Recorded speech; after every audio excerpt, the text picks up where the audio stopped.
Welcome to the Roe Jogan experiment, folks. I'm your host, Roe Jogan, coming to you live from the underground bunker beneath the abandoned HEB in Austin, where the Wi-Fi is powered by elk blood and DMT. Today we have two absolute legends, two alpha specimens who need no introduction. But I'm going to give them one anyway, because my producer Jamie is holding a crossbow to my balls. First, the undisputed heavyweight champion of the world, the man with the most luxurious hair in geopolitics, President Donald J. Trump. And second, the dancing, piano-playing, coke-snorting, Nazi-punching, green t-shirt-wearing warlord of Eastern Europe, President Volodymyr Zelenskyy. Gentlemen, welcome to the show. Bro, tremendous to be here, tremendous. Nobody does podcasts like you, nobody. Joe Rogan wishes he had your reach, he wishes. And Volodymyr, great guy, very strong, very tough, but let's be honest, he's a little low T, a little low energy compared to me, but that's okay. That's okay. Ro, thank you. Thank you so much. And Donald, my friend, I have more testosterone than you and all your children combined. I dance in high heels on television for fun. You wear lifts. We are not the same. Holy shit! We're 2 minutes in and we're already measuring dicks. This is why I love this show. Look, the topic today is the war on testosterone. We're talking the deliberate, systematic castration of Western civilization by globalist soy overlords. And nobody embodies the last dying embers of raw masculine energy more than the two of you. So let's start with the big question. Who is behind the war on T, and why do they want our balls in a jar? It's the deep state, Ro. It's the deep state and the radical left Democrats and probably China. They're putting chemicals in the water. They're putting estrogen in the Impossible burgers. They're making the frogs gay. Alex Jones was right about everything. I drink only Diet Coke, 12 a day, because it's the one thing they haven't contaminated yet. I have the best testosterone. Doctors say I have the testosterone of a 30-year-old bull elephant in must. Donald, with respect, you are orange. You are spray-tanned like a carrot. That is not high testosterone. That is high bronzer. In Ukraine, we measure testosterone in how many Russian tanks you can flip with your bare hands while shirtless on a horse. I did 12 last Tuesday. But yes, Ro, I agree. There is a war. The EU is trying to make us eat bugs. Bugs. Crickets have phytoestrogens. Brussels is literally force-feeding us estrogenic insects to turn us into weak little Frenchmen who surrender immediately. Jamie, pull up that study on cricket estrogen. See, this is what I'm talking about. They want us weak, compliant, scrolling TikTok with our microdoses of serotonin while our natural killer cells atrophy. But let's go deeper. Who profits? Who actually profits from a low T population?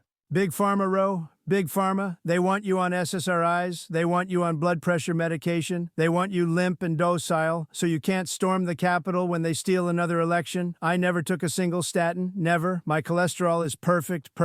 I eat steak every day. Well done with ketchup. Tremendous testosterone food. No. It is the World Economic Forum. Klaus Schwab, this bald vampire, he sits in Davos drinking adrenochrome smoothies and laughing while he tells us we will own nothing and be happy. Happy. You cannot be happy with 43 nanograms per deciliter. I checked my levels last week in a bunker under Bakhmut, 1,247 nanograms per deciliter. I was on 800 milligrams of tren and the tears of Russian conscripts. That is how you win wars. Hold on. You're telling me you're running a country doing trench warfare and you're pinning 800 milligrams of tren a week? That's insane. That's like 4 times what Liver King was admitting to. Liver King is a coward. He lied. I do not lie about my cycle. I am transparent. Tren, test, deca, anadrol, HGH from a Serbian pharmacist who only accepts payment in unexploded cluster bombs. This is leadership. I could do that. I could do way more than that. I have the best genes, the best German genes. My uncle was a super genius at MIT. If I did steroids, which I don't because I don't need them, I would be 6 feet 8 inches, 300 pounds of pure muscle, veins like garden hoses. But I'm natural, 100% natural, like Tom Brady, but better. Okay, but here's where it gets dark. I've been connecting dots, and I think the Ukraine war itself is a giant testosterone harvesting operation. Think about it. Millions of high-T Slavic males on both sides thrown into meat grinders, their life force siphoned off by some sort of, I don't know, black rock adrenochrome rig under Azovstal.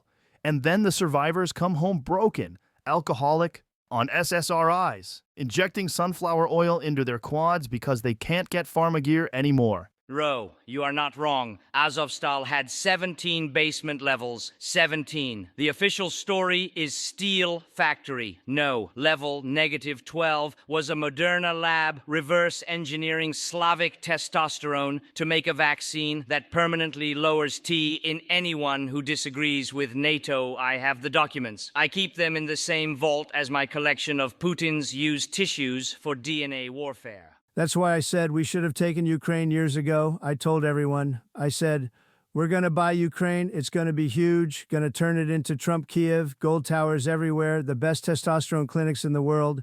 But no, Sleepy Joe gives them hundreds of billions, and they're just using it to buy more trend for Zelenskyy. Terrible deal. Worst deal ever. You wanted to buy my country like it is a casino in Atlantic City that is on fire. We are not for sale. We are for rent, maybe, but only to people with functioning testicles. This is what they're terrified of. Two high-T world leaders on the same podcast calling out the agenda. They're probably trying to shut down the stream right now. Janie says we're still up, but for how long? Let's talk solutions. How do we win the war on testosterone? You start by eating red meat. Red meat, red hats, red pills. You lift heavy. You take ivermectin prophylactically. You move to Florida, where the governor is a Navy SEAL and the schools teach boys how to be boys again. And you never, ever apologize. Apologizing lowers testosterone 40%. In Ukraine, we have a better system. Every morning at 5 a.m., the air raid sirens go off. You do 500 push-ups in the corridor while listening to Rammstein. Then you inject 2 cc of Sustanon directly into the heart for maximum absorption. Then you go fight. If you survive until lunch, you have earned the right to eat Salo and drink Horilka. This is the Spartan way, but with Wi-Fi. I'm getting chills. This is the energy the West has lost. We're too busy arguing about pronouns while these two are out here mainlining trend and geopolitics. Final question, rapid fire. Who has lower testosterone, Macron or Trudeau? Trudeau, 100%. Macron at least married his grandmother. That's alpha in a weird French way. Macron. He kisses everybody on the mouth. That is not high tea. Trudeau at least has nice hair and cries only sometimes. Beautiful. Gentlemen, I could do 12 more hours, but the CIA just cut the power. Please remember to subscribe and hit the like button or they win. This has been the Roe Jogan experiment. Slava testosterone. Make America jacked again. We're out.